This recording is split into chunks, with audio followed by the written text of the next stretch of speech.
घोसरवाडमध्ये बचत गटाच्या वादातून तलवारीनं थरार, मायलेक गंभीर जखमी.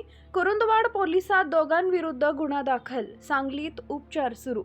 बचत गटाच्या कागदपत्रांच्या किरकोळ वादाचं रूपांतर एका भयानक रक्तरंजित घटनेत झाल्याची खळबळजनक घटना घोसरवाड तालुका शिरोळ इथं घडली आहे. गुरुवारी दुपारी झालेल्या या तलवार हल्ल्यात आई आणि मुलगा दोघेही गंभीर जखमी झाले असून त्यांच्यावर सांगली येथील खासगी रुग्णालयात उपचार सुरू आहे.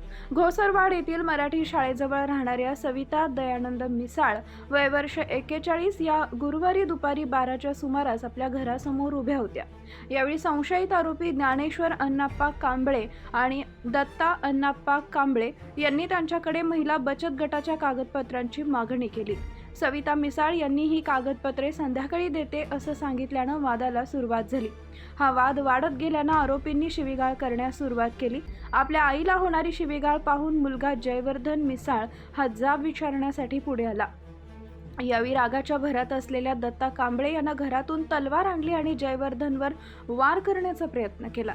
यावेळी सविता मिसाळ यांनी मध्यस्थी करून भांडण सोडवण्याचा प्रयत्न केला, मात्र आरोपींनी त्यांच्या डोक्यावर तलवारीनं भीषण वार केला तर जयवर्धनच्या खांद्यावरही वार करून त्याला जखमी केले. या घटनेनंतर परिसरात मोठी खळबळ उडाली असून जखमींना तातडीनं सांगली येथील रुग्णालयात दाखल करण्यात आलंय. या प्रकरणी कुरुंदवाड पोलिसांनी ज्ञानेश्वर कांबळे आणि दत्ता कांबळे या दोघांविरुद्ध विविध कलमान्वये गुन्हा दाखल केला असून पोलीस अधिक तपास करत आहेत. आमच्या प्रतिनिधींचं पाहत रहा CK24 न्यूज.